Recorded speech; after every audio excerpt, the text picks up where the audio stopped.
All right, people are still coming into the waiting room. I know we have a lot of questions about dispositions of security deposit. So I'm going to address those and then whatever questions you guys have today. She's not in California. I don't know where she's. I am not in California. I heard that. No, not in California today. Go figure. It's not that cold. It's just windy. All right, you guys, good morning. I'm getting a lot of questions about dispositions of security deposits. So I thought I'd just address this. As it sits right now, you cannot charge for rent in a disposition of security deposit unless the tenant signs and agrees. The only recourse you have for rents owed during the COVID pandemic is filing a small claims action in August. So with that being said, you guys can't put rent on a dispo right now, okay? Not unless the tenant signs and agrees. So if a tenant vacates on their own right now and you need to do a disposition of security deposit, that's fine. But you can't put any rents that were owed during the COVID pandemic on that disposition of security deposit unless the tenant signs and agrees that that's okay. So with that being said, make sure that you're not doing that, okay? Because that could be deemed as retaliation, and those fines that they're implementing through SB 91 for retaliatory issues are insane. Yes, I know I have hat hair. And it's windy. All right, any more questions about dispositions of security deposit and the rents? You guys, we can't put them on a dispo if it was during the COVID pandemic. It won't fly. And more people are coming in. And I hope you guys have questions today. Anybody have any questions? I'm assuming it's hot there.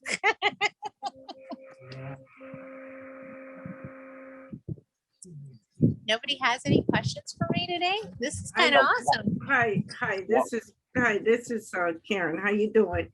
Karen, I'm staying warm. How about you? Look at you. It looks awfully cold. I'm good. Oh, it's not that cold, actually. It's just windy. Oh, man. Okay, well, look, I was going to... I'm going to have one plug off. It's not that bad. You're doing the Michael Jackson thing, huh? Right? Well, I can't push the buttons on the phone with my glove on. It just doesn't work. Okay, well, I was going to call you with this particular question because it's specific. It's real specific. You had told me, I had said that I had taken late payments and so forth back in November, which is during the COVID thing, and you told me to refund that as a late credit. fees. Late fees. Correct. Okay. Correct.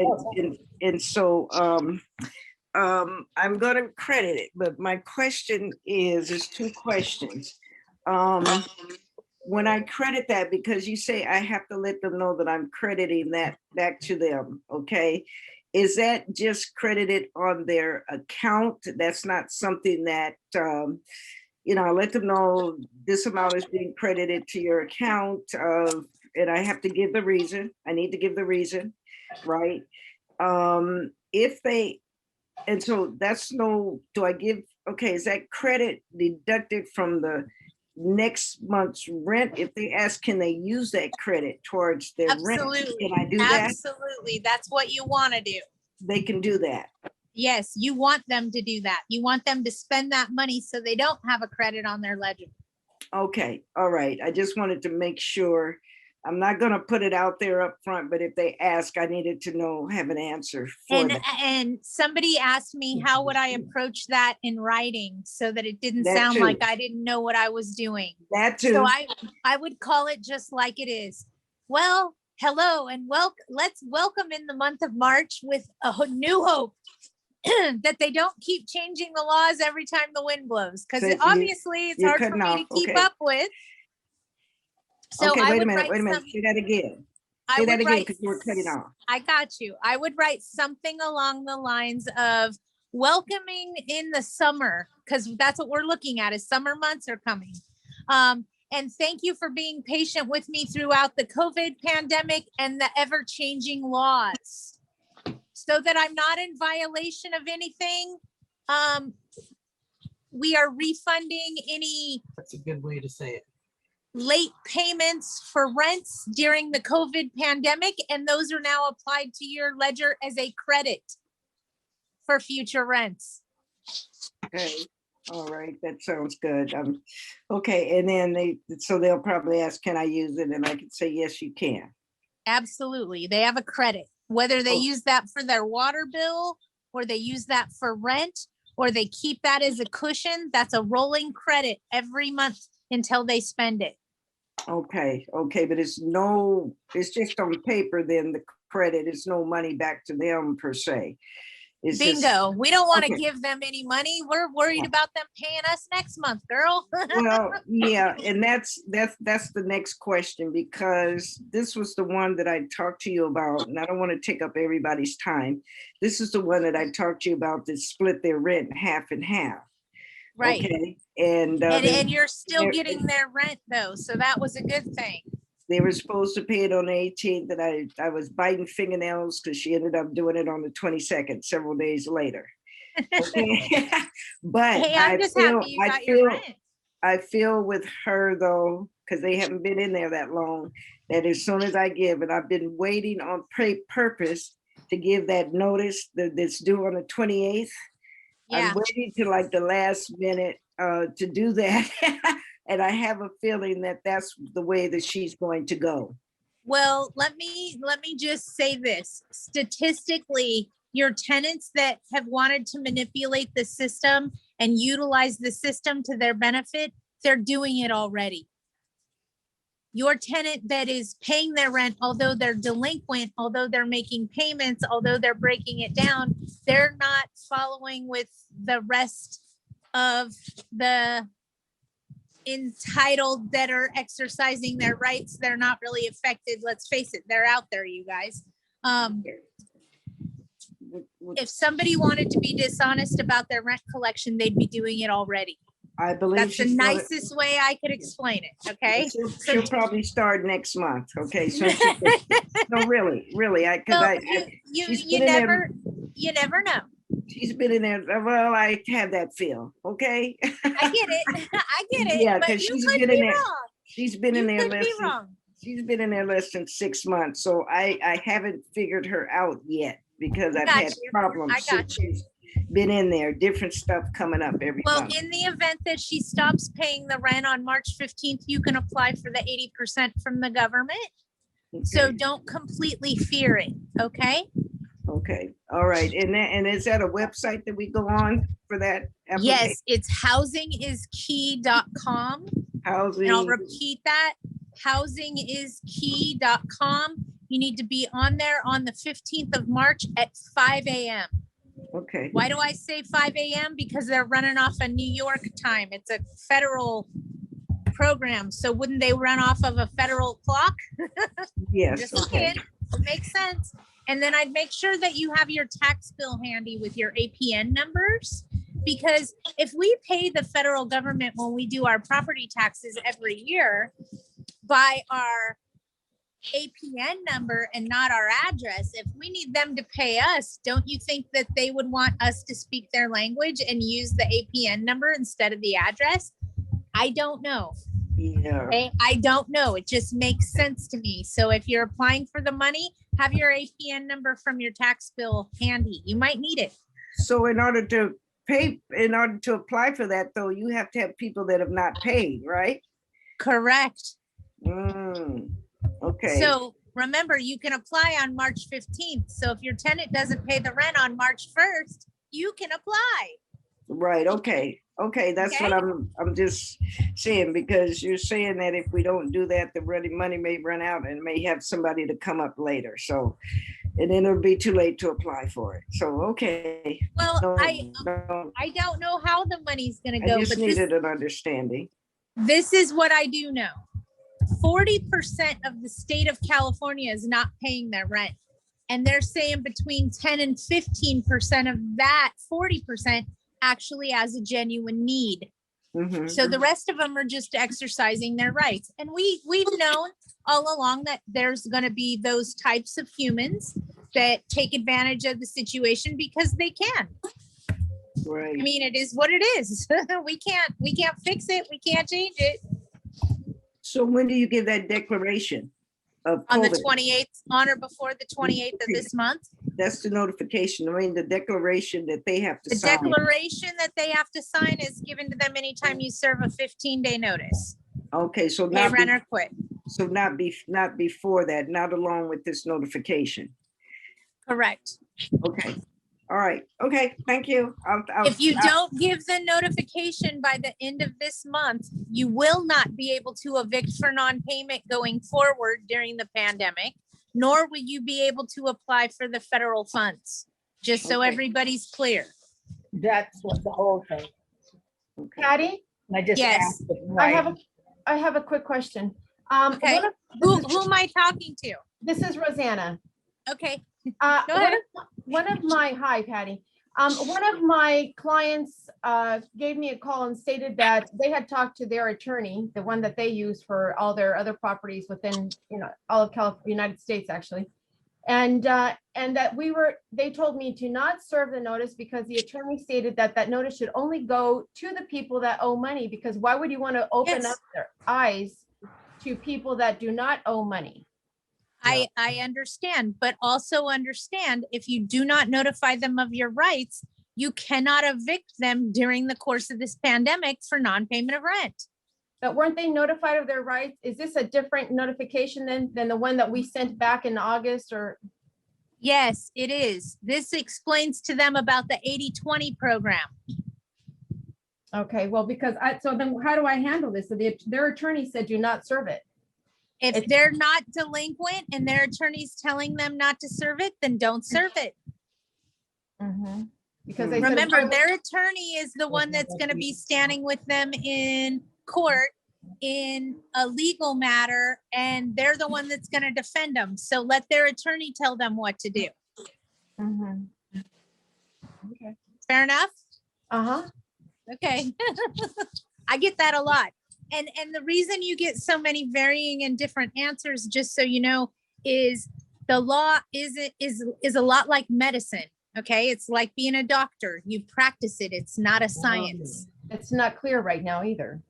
Oh, correct. There's not any case law Yeah. there. I mean, it's like going to the doctor and saying, hey, I got a runny nose. And they go, oh, you have COVID. No, I don't. I'm allergic to cats or whatever the issue is, It's practicing law. It's practicing medicine. It's a practice. It's not an exact science. And if the attorney that's going to stand there and defend them is telling them not to do it, then don't do it. Yeah. Fair enough? Okay, thank you. Benjamin, we don't have Parker Stanberry would not be defending us. And then I saw another question come up. Let me see if I can't pull it up. We don't believe we have any need to apply for the 80% question. If we do not provide Senate Bill 91 documents by February 28th and our tenants do not pay future rent to June, are we ineligible for these funds? But isn't a second wave already planned for? Don't know what the government's going to do. Okay, that's number one. I could tell you why they're doing this, because if you really think about it, it makes sense. See, in California, us landlords that aren't getting paid, well, we're ruthless. We want to evict. We want possession. We want to reboot, reload, get somebody else in there to stop our bleeding. Okay. The reality is, if the government didn't step in and do something, half the state of California would be homeless within the next 6 months. No bullshit. Okay. Half the state. Landlords that have vacancies right now, especially in single family residences, seem to be holding on to their units rather than putting them on the market for re-rent. They're scared that somebody's going to move in there and cry COVID and they're not going to get paid again. Thank you. The other thing that they're doing is they're raising their criteria so high that they don't even qualify to live there. Just saying. It's what they're doing, okay? And I get it. I'm one of you, okay? I'm trying here. But the reality is that makes it extremely difficult for the other tenants as they're getting evicted or being paid cash for keys because there's nowhere for them to go. Okay, that's why the government came up with this program. That's why they're helping landlords and not nail salons. Make sense? It's Okay. because they're trying to make it so half the state doesn't become homeless in the next 6 months. I mean, it's simple. It's why they're helping landlords and not helping other businesses at this point. Does that make sense to you guys? Yeah, this is Rosanna. Let's say that, okay, I'm gonna have a vacancy next month, which is actual, it is happening. Okay. The tenant moves in March 15th and stops paying rent for the following month. So because, I mean, obviously the person was not served the notice because it was after February 28th. So I'm not entitled to evict them? You can't evict for non-payment of rent unless you've notified them of these rights. See Even how though- that worked? Even though, so then when they move in, I have to give them a copy of the notice? I would. Okay. I Okay. would. And the reality is tenants that I'm using, let's not call them tenants, okay? Let's call them humans, okay? Humans that want to manipulate the system into their favor have been doing it already. Serving them this notice isn't going to cause them to not pay the rent because your honest intended tenant is still paying the rent. Okay? You with me? Mhm. So by serving this notice and telling somebody what their rights are, I know it's kind of scary for us as landlords because our first thought is, okay, then they're going to stop paying us. Yeah. But the reality of that is most of our good paying tenants that are still paying and have been affected by COVID may have had a delay, may have been late a few months, maybe they're paying in the middle of the month or the end of the month. So they know once they're behind, it's really hard to get caught back up again. So they don't want to get behind. Okay. They're trying not to be behind. So you're dealing with different backgrounds from different residents, from just different thought processes, different upbringings, different beliefs. And the reality is the people that are exercising their rights and manipulating the system are already doing that. It seems like the people that are in there that are paying you right now are really trying to genuinely pay you and keep things on the up and up for the most part. I saw something else come through. Let me see what that is.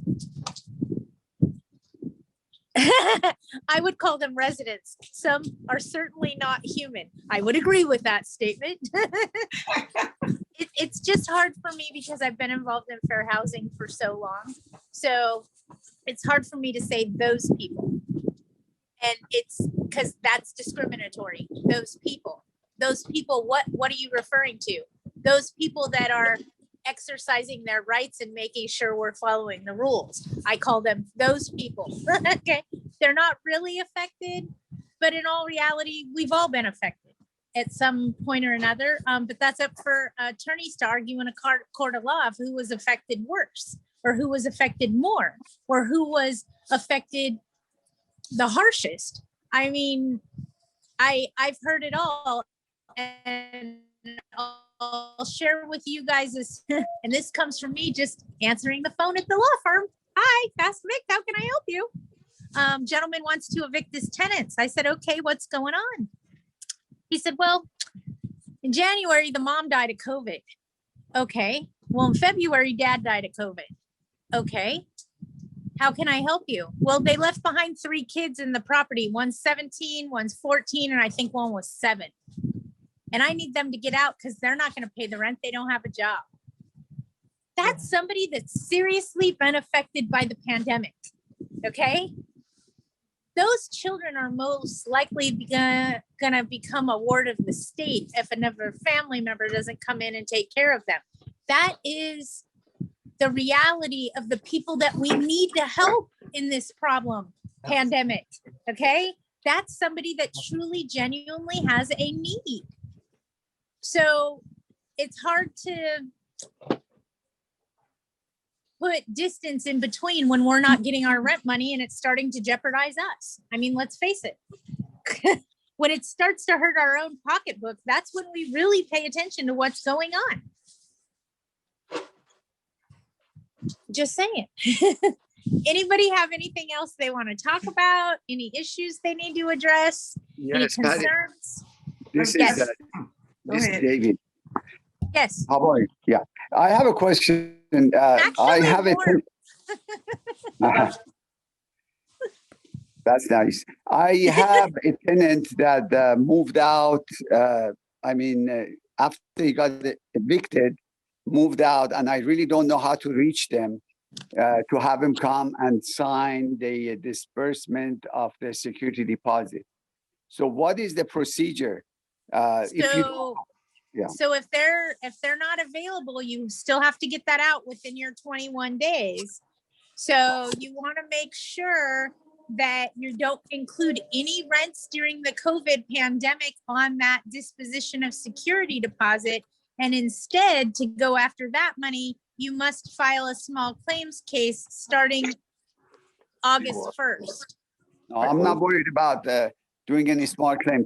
All I'm worried about is how do I serve them? How do I find them? How do I make them even sign that security deposit is they agree to it, that to be whatever, apply to whatever. But if I cannot find them, what does the law say? The law, according to what I read, is saying that you need to send it through a regular mail and post it on the door that they used to live. Is that true, or what else I don't know about? I don't post it on the door where they used to live because that doesn't make sense, but mailing it to the property address is what's required by law.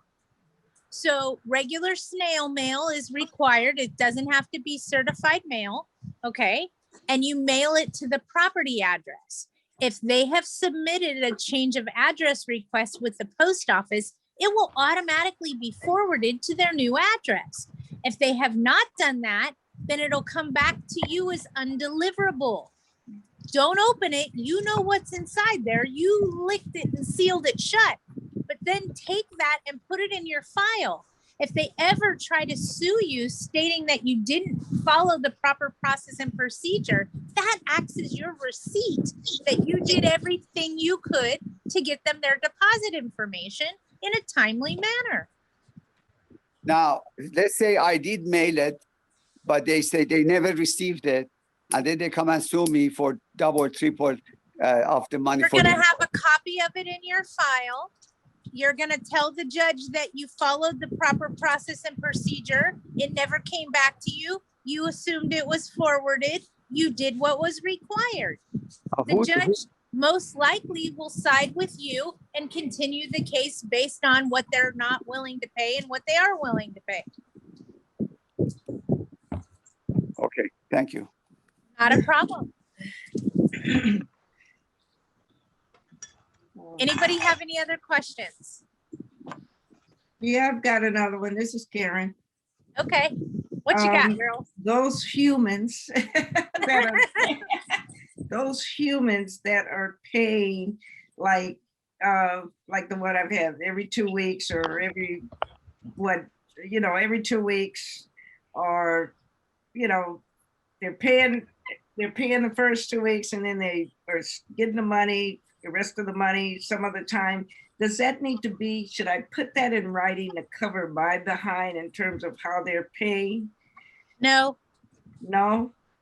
just keep a note on your ledger of when you're receiving payment and what that payment amount is. But there's Okay. no need for you to do anything extraordinary to help protect you from those types of things at this point. We just need to continue with documenting the rent as it comes in.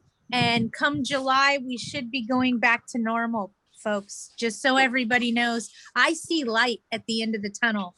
And those of you that have been following me since the pandemic started, I haven't said that yet. I'm saying that now, okay?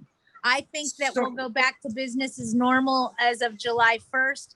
There may be an extension just for LA County, but as far as the rest of the state, I have a feeling that we're going to go back to business as normal. Okay, so So any verbal agreement, I'll pay you this month on this date, because she's already said, this particular renter's already said, I'll have another payment for you on the 8th, which is after the time. So that doesn't need to be, you're saying that doesn't need to be in writing or anything. No, not at all. Okay. Okay. Okay, just wait and hope, right? Exactly, because the reality is they're most likely going to pay you just on their terms and not the terms that were written when they rented the property.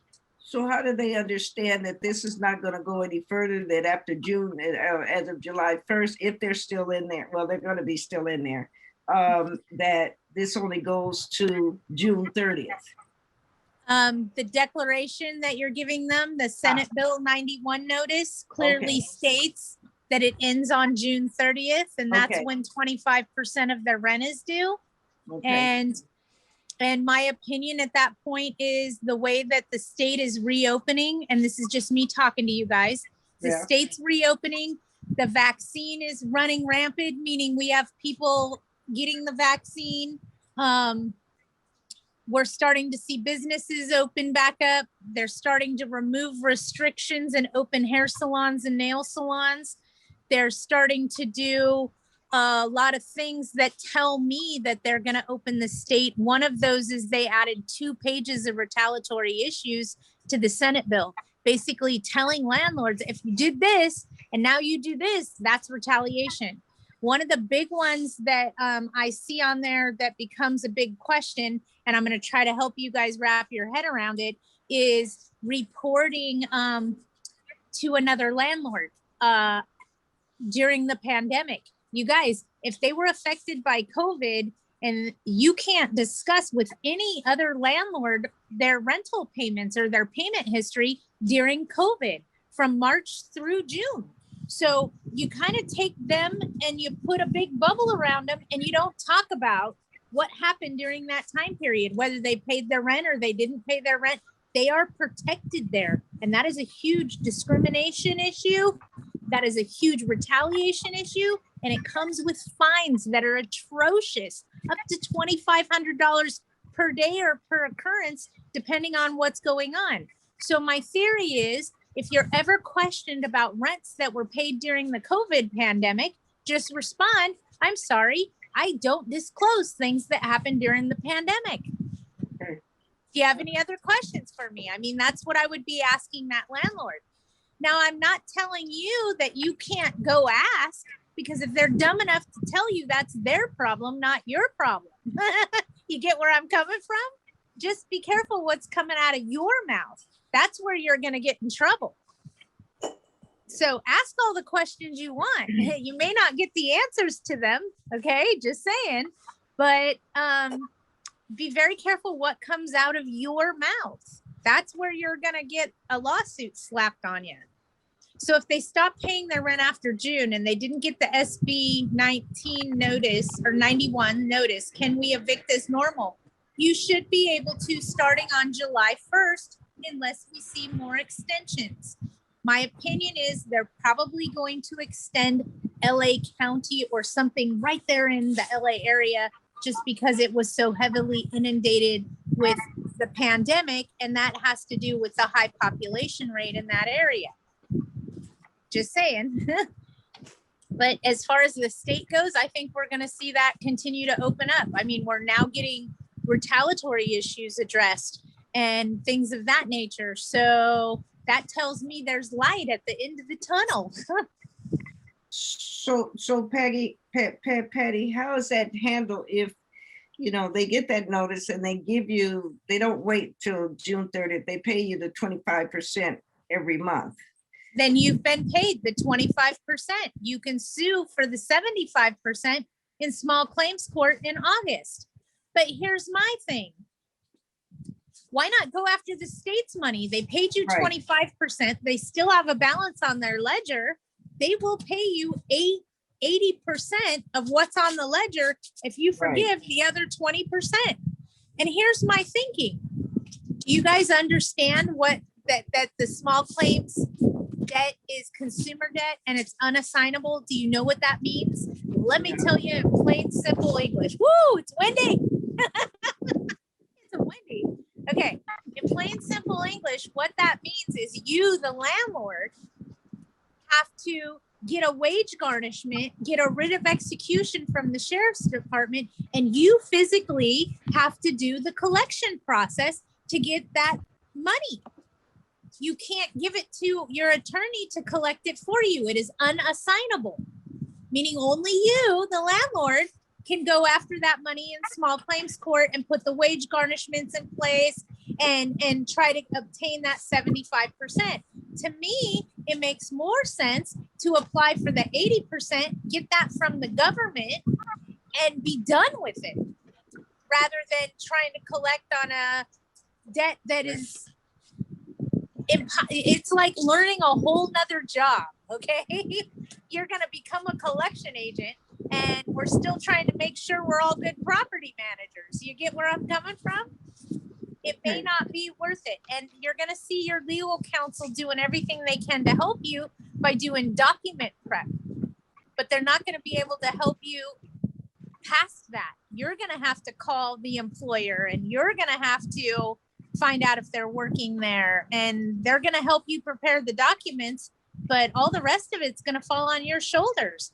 To me, it makes more sense to go after the government's handout. Yeah, yeah. Go get in line. Right, you're right. 5 o'clock in the morning, because when the money's gone, it's gone. So if they pay you that 25% every month, that's all they're after the notice is served. If they pay you that 25%, they decide to go that and they pay the 25% every month, they don't owe any more. Well, they owe the The end of June 75%, but you have to sue in small claims, get a money judgment, and then try to do wage garnishments, writs Okay. of execution. I mean, those are all things that you would have to do to get that money. So as nicely as I could say this, the chances of you, the average homeowner, being able to collect that 75% is slim and none. Yep, you're right. And that's just me talking to you. I don't know how to do collections. I don't know how to get a writ of execution. I'd have to ask my legal counsel. That's why I'm saying they'll probably do document prep for you, so you don't have to figure it out. They'll just send you the document, you review it, sign it, and send it to the courthouse. Okay. But that debt is unassignable. You can't sell it to somebody. You can't give it to somebody else. It's your debt to collect, and only your debt. So now we're all going to become debt collectors. I guess I'm going to teach a class on debt collection. Patty, I have a question. Sure.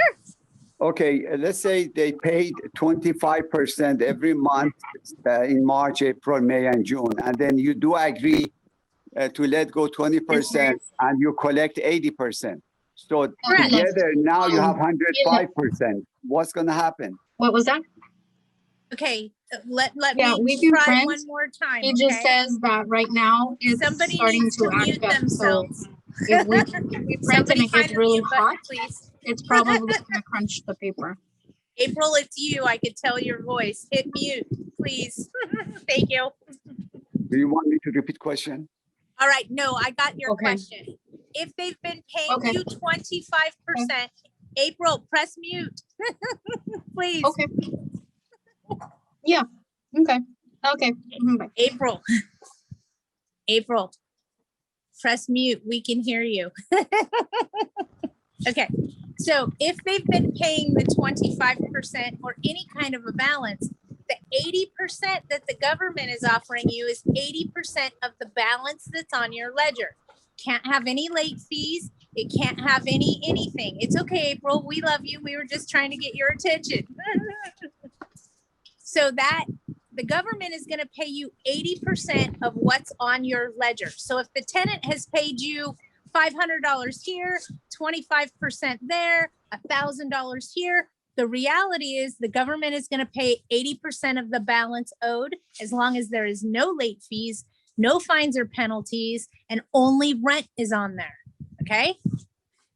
So then you're back to they're paying 80% of the balance of your ledger, and you're forgiving the other 20%. Thank you, Did Patty. that answer your question? Yes, thank you so much. Okay, perfect. I just want to make sure we're all on the same page, reading the same book. I don't know. All right, I saw a couple questions come through the chat, so let me answer them. Where do you recommend we get the form from? You can get it from your apartment association.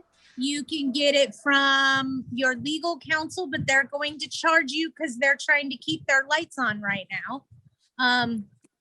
But yeah, you can get it in various places. I know AOA has it, AGLA has it, everybody has it as far as apartment associations. VAA has a beautiful form. Yep, it just depends on the apartment association, but that's why I encourage you guys to belong to an apartment association. That's a good place to get all your documents. Okay, that 80% covers what period? It covers, I believe, this 80% period, and I have to go back and look at the bill. I think it covers from September of last year through June of this year. Okay, and that initial period would only be small claims. That would be your March through August, and I will double check that. And I will have that answer for you guys next week's meeting. But I'm pretty sure that first 6 months is that protected period where it's consumer debt and yada, yada, yada. That might be one that's untouchable. What if the tenant agrees to a payment plan? Is it best to keep it verbal? I remembered you mentioned that it could void or change our rental agreement if we put a payment plan in writing. Yes, absolutely correct.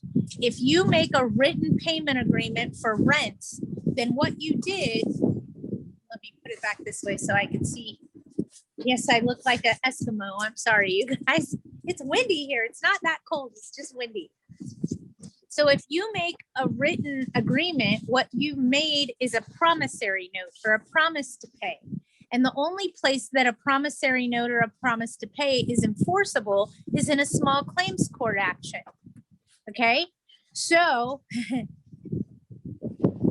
if you take your written terms of your rental agreement, which is where you as a landlord have the most teeth and the most protections, and you turn that into a promissory note, you are taking away your protections as a landlord by changing the rents that are due.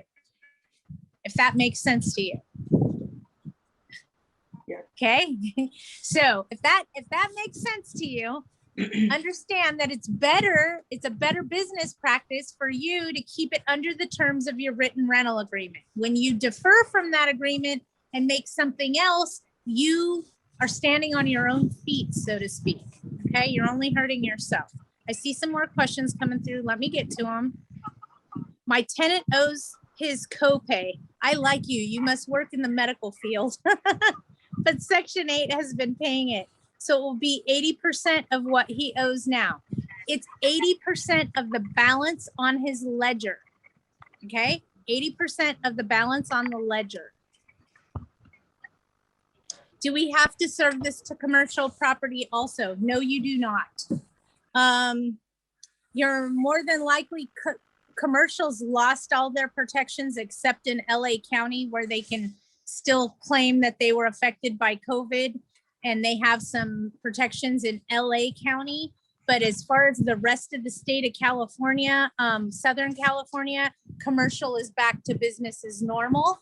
And you should be able to evict on a 3-day notice for commercial here relatively quickly. This property is in LA County and it's a hair studio. I'd call and ask your legal counsel what protections they have, because I'll tell you right now, they could say that they were affected by COVID, and that could delay the process or stall the process. What is the name of the form from the SDCAA? Oh, from the San Diego, California the San Diego Apartment Association. I would, oh, and they're closed. I don't know what they call that form, but it would have to do with the Senate Bill 91, SB 91, and it's the form that has to be served on or before February 28th. Okay, so when you start reading it, that may make more sense to you or put it into perspective. Yes, I would love something to drink here. Thank you. It should put it into perspective, or make sure that you have the right document. It's got to be the one Serve on whom? You want to serve all your delinquent tenants. The Senate bill notification on or before February 28th. If you don't, and your tenant has a balance, you will not be able to go after the state's money or the government money, the 80%, unless you've notified them of their rights with this Senate bill. And I don't know if anybody's read what their rights are. It pretty much tells them that the government's going to try to pay 80% of their balance so that they're not homeless. The landlord's going to forgive the other 20%, and they can never ask the tenant for that 20% back. And if the landlord refuses to participate in the government program, then the tenant can apply and they will get paid the 25% through June, just so that the landlord cannot evict. Okay, you guys all got that? It's confusing. It is confusing. Yeah. A tenant is left and took my stove. I had served him notification. If he took your stove, contact the police and file a police report regarding the stolen personal items from the property. And then depending on how bad the rest of the damages are in the premises, you may want to contact your insurance company. I mean, you do pay them every month to protect you, right? Just saying. Did that click? Did you hear me? I'm trying. Anybody have anything else they want to discuss with me? It's so confusing. Don't let it be confusing. You either have a tenant that's paying you or you have a tenant that's not paying. If they're not paying you, we want to apply for the state's money. Yeah, I won't know till next month. Right? So- Right? so listen, I know. So if But- you make that verbal payment arrangement with them, and you make that verbal payment arrangements with them, is that declaration their declaration that they have to sign because it's because of COVID? We don't give them that at that time. That's correct. Okay, that's what I wanted to make sure. The declaration for COVID is when you serve them when you serve them notice for non-payment. Okay, because That's when they would sign. because they have mentioned it, that's why due to COVID, their hours had been cut, so they needed to pay different. We've all been affected by some way or another. We've Yep. had to buy masks and hand sanitizer, and then we Right. have a tenant that doesn't pay us. That makes us affected. I mean, in some way or another, we have all been affected. It's a very broad term that could be easily argued by opposing counsel in a litigation matter. That's why they used affected. Okay. It gave both sides a chance to argue. Uh-oh, somebody typed me another question. I see it down there. Hang on. And my sister-in-law is trying to call me. Sorry, you guys. Can you claim from the insurance? I don't know what you're asking me, so let me clarify, okay? I did eviction for my mom a few years ago. It's been a while now. It's been over 5 years. And they destroyed the house. When I went to eviction court, she handed me the keys in the court. The judge still let the eviction go on her record, even though she surrendered possession there. I guess she pissed the judge off with whatever she said. Okay. I went to the property. I found the kitchen counter in the living room. There was spray paint all over the walls. They just spray painted on the carpets. I mean, it was bad. It was bad. So I filed an insurance claim. They stole the washer and the dryer out of the house. I filed an insurance claim and my insurance company covered $83,000 worth of damage and loss of rents during that time period until it was ready to go back on the market.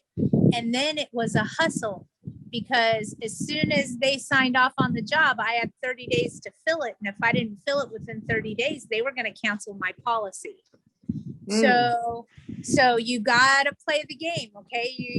If you file an insurance claim, you got to know what you're up against. And you can't have a vacant unit for more than 30 days. They will cancel you. So you got to be ready to rock and roll and get somebody in there in a rapid fashion in the event that you file a claim. And I had to prove it with a signed lease contract to get the insurance company off my rear. So it does happen. And it can totally benefit you. Like I said, I had loss of rents for 6 months until they fixed the house, and they paid for everything and I paid my deductible. That's it. So and for the most part, it's when you put in a second claim on your policy that an insurance company that can then cancel you for high risk, not necessarily the first time you file a claim, because that would be discriminatory, you know? So many mixed messages about SB 91. There is a lot of mixed messages about SB 91, but there's light at the end of the tunnel. In other words, it's not me going, just don't do anything. Shelter in place, wear your mask and be as nice as pie.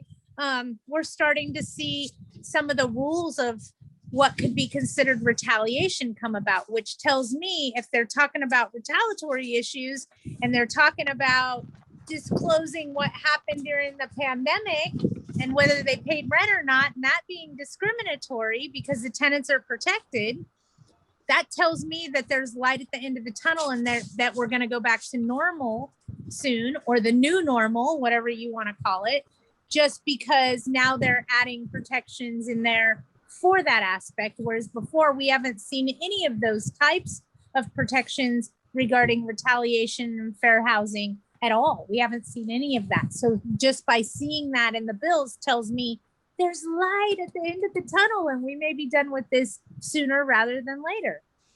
The way I see it as it sits right now, that would be July 1st. That's not far away. Yay. If I saw anything, I would say that LA County would add another extension to it, just because it's such a dense population and they were so heavily affected. But that's just the way my brain thinks. So the only way we're going to know is to wait and see. Okay. I'm just saying, for me and everything that I've seen so far, there's more and more signs of us opening rather than this being extended yet again. But anything could happen at any time. Anybody have any other questions for me? Anything they need to have addressed? Concerns? Somebody asked me why I say be in line at 5 o'clock in the morning on the morning of the 15th. And that's because when the money's gone, the money's gone. There's no, I mean, that's going to be it. So we want to make sure that we're applying and getting in the system as quickly as possible if that's what our intentions are. And I'll tell you guys right now, where we saw government bailout loans for small businesses, and I'm giving an example. And the first thing that happened was all of corporate America applied for that money and swooped it up, and the small businessman ended up with nothing, right? I'm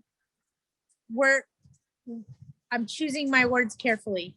Don't be afraid that corporate America in these huge apartment communities is going to turn around and do that, because I'll tell you right now, their delinquencies are less than 10%. So you could take a 2,000 unit apartment building and they're only applying for 5 people's rent credits through the government program, only 5 people that they have delinquent out of their whole entire building. So don't think that they're going to swoop in and take all that money from us. But I just want you to understand there is going to be some corporate activity there, but not as much as you think it would be. Okay. Corporate America, for the most part, the tenants are paying their rent. 90 to 95% are paying. Patty, Okay. what about the EDD that happened with all the frauds? Do you expect the same thing would happen? A bunch of fraudulent claim will dry up the money? No, I have a feeling that's why you're going to need your APN number handy. They're going to tack it to your tax bill. So you're going to see that relationship not being able to commit fraud because they're using an APN number rather than an address. Make sense? Sure. Okay. Okay. Hey, it made sense to me. So Patty, when you apply for that money from the federal government, you can only use the ones that are, you can only apply for whatever unit is in arrears right then. Say you've got one that stops paying in May or whatever.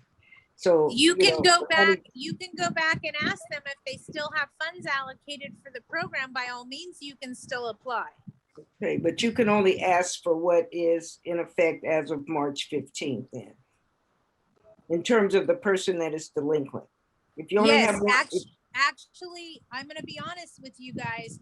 You can apply for this money on March 15th, but if you think you're gonna get this money on March 15th, you're probably sadly mistaken.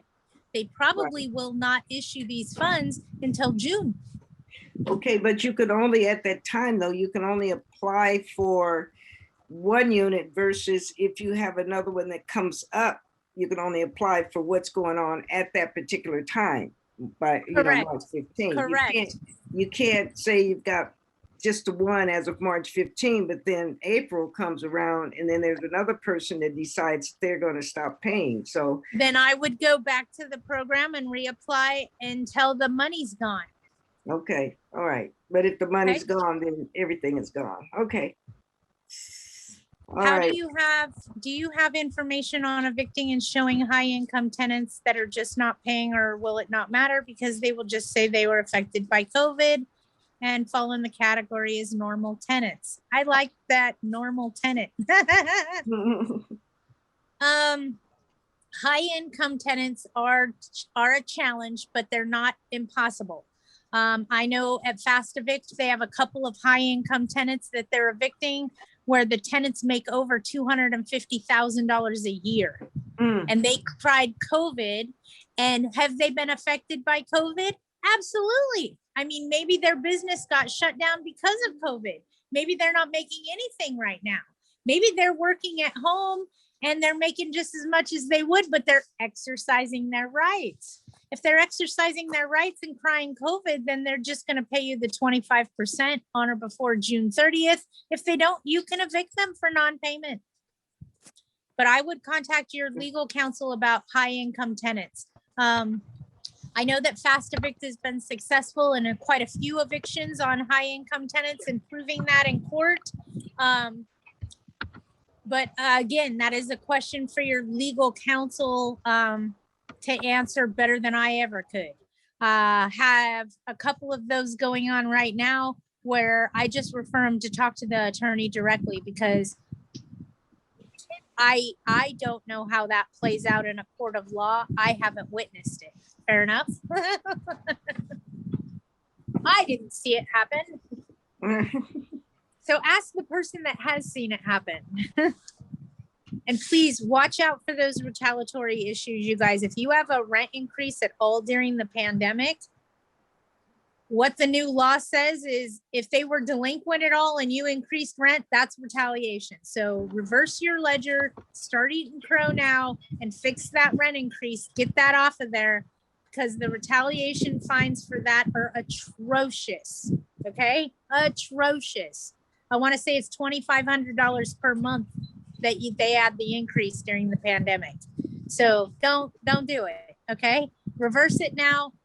Write them a nice little letter saying, due to the changes in the law, we wanted to make sure we're following all the rules. So we've issued a credit to your account in the amount of this for that amount. So just trying to get you that information. That's a big one. Okay. What they didn't say, how was it explained to me by an attorney? I'm gonna use the same verbiage an attorney used for me. Okay. So basically an attorney told me like this. In the event the tenant hasn't been behind at all during the pandemic and they were paying their rents as scheduled, then you most likely could increase the rent during the pandemic and it not be considered retaliation. Here's my opinion. Most likely isn't good enough for me and it's bad ethically. Okay? Think about it like this. If your mortgage company increased your mortgage on your property and told you, but you can't increase the tenant's rent, that's unethical. So in other words, I can raise your mortgage, but you can't raise the rent on the tenant. That's unethical. Okay. The same concept applies. If we were in a global pandemic telling them they had to shelter in place, we shouldn't have raised their rent. That's unethical. So now they've made that illegal and you could be fined for it. But just please remember, it's unethical. It's not a good business practice. It's not the relationship you want to have with your tenant. Okay. You don't want to kick them when they're down. And if you do, you don't want anybody to see it. I'm kidding. I'm kidding. I'm kidding. I had tenants that received assistance last year and qualified for additional assistance. So I contacted the case managers directly to get the assistance expedited. So far, we've received 3 payments for these tenants and 3 tenants are now current. Yay, 3 tenants are current. If the tenant is not doing the work, do the work for them. That would be a great property manager right there. Who wrote that? Who wrote that? April did. Yes, April, you're a great property manager. But she's right. If they need help and they can't get the help, you can do everything in your power to go get them help through the county, through the city, through the state. It makes you look better later in the event of a litigation matter that you actually took the time out of your day to help the tenant. Ultimately, you're helping the landlord, which is the one that signed your paycheck. But hey, it's all fair right now. You know, if you're helping them, you're helping them. You know, there's a lot of programs through the city, through the county, and things like that. If your tenant isn't able to pay the rent, let them know about these programs because it's only going to put money in your pocket. Okay, do your homework. Figure out what governs you and what assistance they have available. If that tenant qualifies for it, point them in that direction. At the end of the day, it's only going to help you. We all need help every once in a while, right? Like right now, I want the wind to stop blowing. Anybody have anything else for me? Yes, just so I'm clear. This is confusing as heck. Just so I'm clear. Just so I am clear. Well, The that's tenant because decide- we're in California. I know, and California always is. Anyway, so the tenant is say they pay that 25%. Is it they're supposed to pay that 25% per month? No, No? if they've been affected by COVID, Yeah. they owe 25% of the rent on or before June 30th. Okay, so that's the total of, say, the 3 or 4 months they need to make sure. So they don't have to pay the 25% every month, just so long at the end of June 30th, they have covered those months that they haven't paid.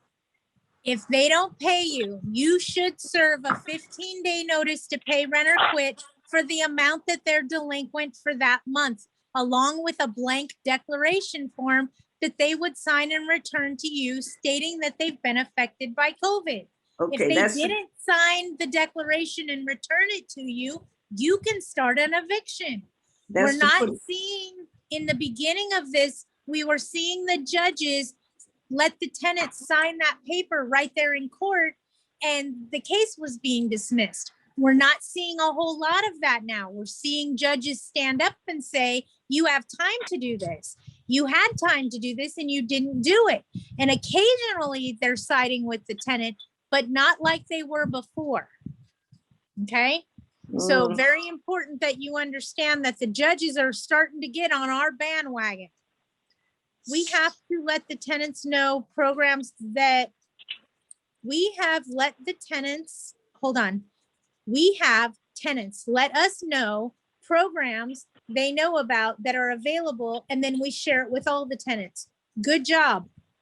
Do you think there will be a clause or something to protect the tenant after applying to the federal program, qualifying for the program if the tenant stops paying to July 1st, or do you just think we'll be able to start an eviction? The tenant does not have to apply for the federal program. The landlord does. The owner does. The owner applies for the 80%.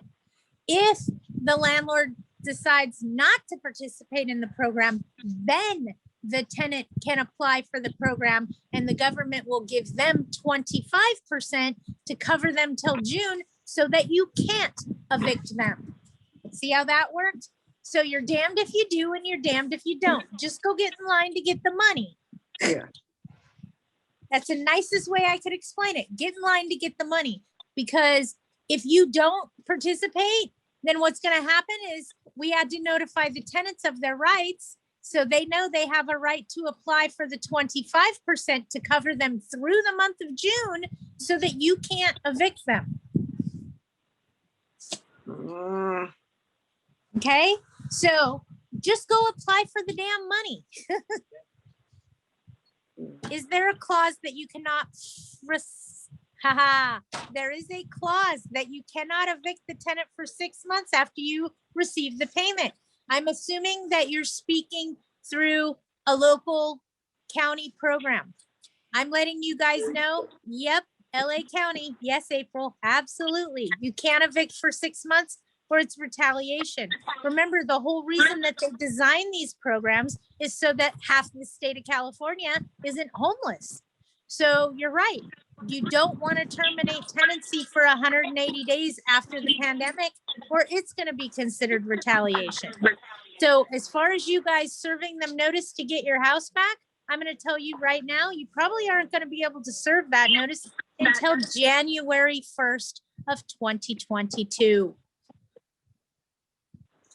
Okay, so now you should be able to evict for cause though. So if they stop paying in July, on the 1st of July, when the pandemic is done, if you will, they're still protected for 6 months that you don't terminate tenancy, but you should be able to evict for cause. So if they don't pay you in July, you should be able to evict them for that. What?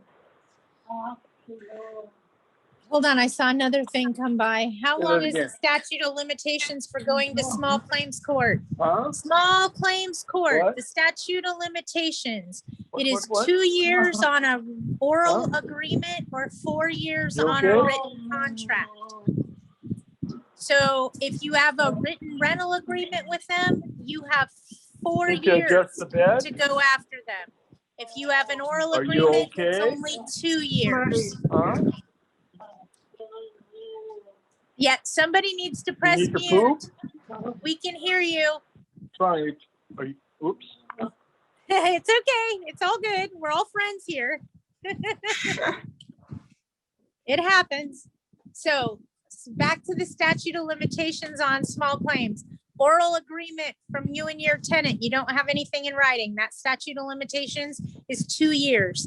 On a written contract where you have a written rental agreement, your statute of limitations is 4 years. Okay? Everybody got that? And I'm not pushing people to small claims court to go that direction because that debt is unassignable, which means you guys have to become collection agents. Either that or you're going to have to work really closely with your collection company so that you're filing the paperwork and they're just helping you prepare it. See how that worked? That you're not assigning them the debt and they're not collecting on it. They're just assisting you with document preparation. That's So what I these- think we'll see a lot of. So these tenants don't ever have to pay the balance if they pay that 25% every month. They don't have to pay the rest of their rent, huh? The 75% becomes consumer debt and you can never evict for it. You can only sue in small claims and that debt is unassignable, meaning you can't give it to a collection agency to Right. collect it. You have to do it. Because they're probably gonna ask, do I have to pay the rest of this? I can give you 25%. Do I have to, if I can pay the rest of it, I'll give you the rest of it. Well, it sounds to me, Karen, like your tenants are actually doing the best that they possibly can do and breaking it up in payments, although you're not getting it all in one period of the month, like we're accustomed to or we're used to. for the most part, your tenants are paying in full. And that But- to me is priceless right now. But what I'm saying is I am anticipating just knowing and feeling how they've been acting. I believe that it's gonna start, this stuff is gonna start with me in March, so. I Well, mean, if the it bad stuff. starts with you in March, there's a great program available on the 15th. Yeah, I'm gonna apply. Yeah, I'm gonna apply. We'll So see. don't be afraid is what I'm trying to tell you, okay? But if they ask me, if I pay the 25%, do I have to pay the rest of it? Well, if they apply for the 80% program and do the 80% program, then 80% of whatever's past due on their ledger will be paid by the government. If you forgive the 20%, we're done here. Oh, okay. You're done here. They don't owe anything. Patty, I have a question, please. Okay, go ahead. Okay, we recently evicted for cause and we got the case in our favor. Now, the person owes about 5 or 6 months of rent, and the one clause agreement was that no judgment. Now, this person, can I still get 80% of what he owes through this 80-20 program that's coming up, even though the agreement says no judgment? That doesn't mean that I don't have any more right to collect any money past due from this guy. That's what that means. But the attorney says you can still go sue in small claim court. But what I'm saying, the judge says no judgment, but am I still eligible to receive 80% of what he owes later on through this program coming up? I can't answer that. The reason being is you may have to answer a question when you apply. Is your tenant still in possession of the property? Well, he's due to leave in about a month and a half. So I understand. So I would read the application once it's available on the 15th very carefully. You may be able to answer your question then.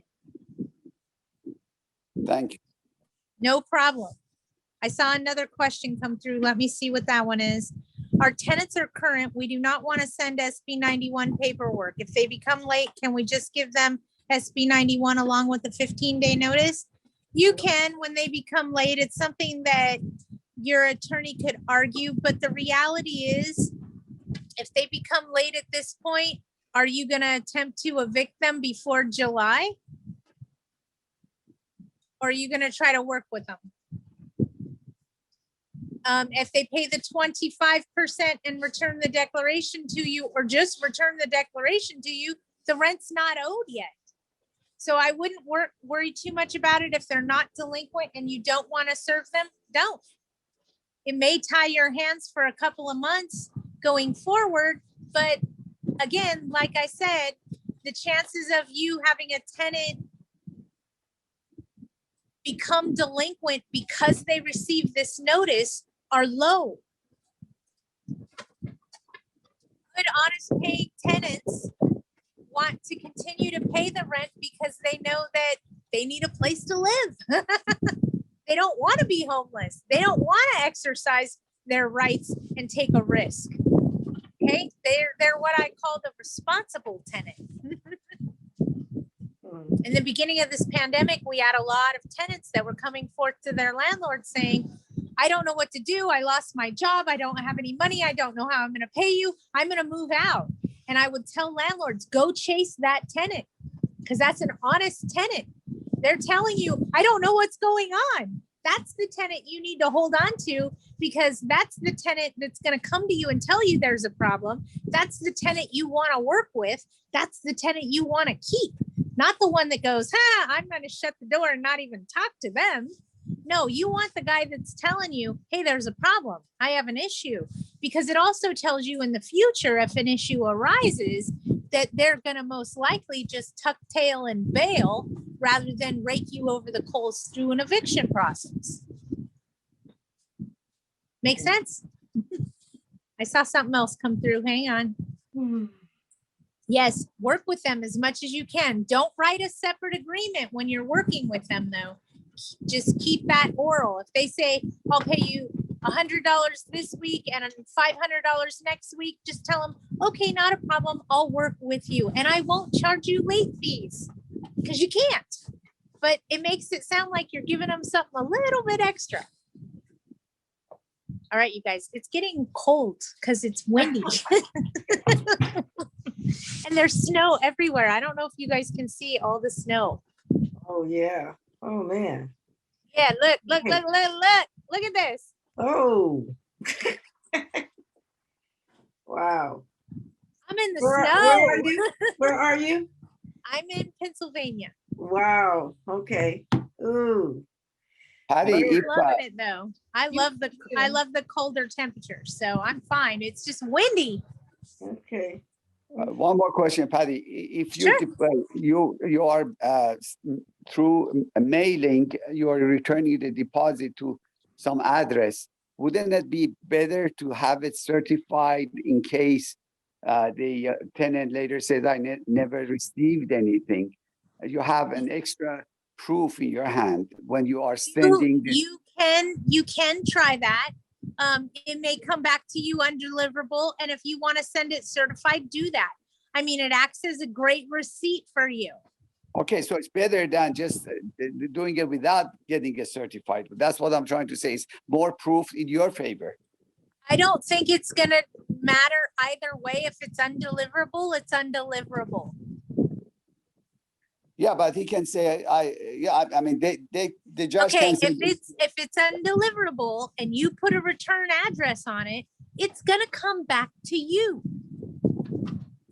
Don't open it.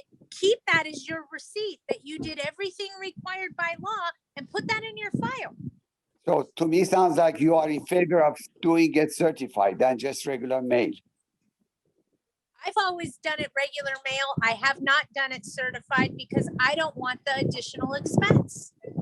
I mean, Only we're $3. talking about 50 cents worth versus $7. I don't want to spend the $7. Patty? Yes. I've had one case where I did send the deposit, the security deposit to them because they never informed me of forwarding address. Uh-huh. And if David is concerned about their tenants maybe taking them to court because of that, he may want to do it. We had that was returned to us 4 years after we sent it to the tenants. So the tenants never received it. Thank God that they never took us to court or anything like that because they owed us money anyway. Right? Yeah, no, I hear you. But if David's so concerned about maybe them coming back, maybe he should just go ahead and send it certified. Send it certified. It'll come back undeliverable. You're going to take the same letter and put it in your file. Exactly. Yeah, but the judge cannot say that you didn't try to communicate. At least you showed a good intention. You did what you were supposed to do. That's all I'm trying to get at. There's a couple of other things that you can do to help protect yourself from that. Number one is keep your original copy and mail them a copy so that you have the original. That is going to show something that the courts call intent. You can also ask for proof of mailing when you mail it so that you get a receipt from the post office saying that you mailed that item on that day at that time. Okay, so you can ask for a proof of mailing from your post office. But if you want to send it certified, go right ahead. I hate certified mail because tenants never want to sign for a certified letter. They always think it's a lawsuit. I don't like certified mail. I get it. We have to use it at certain times, but I try to avoid it just because 9 times out of 10, they don't sign for it, even if they're still living at the property.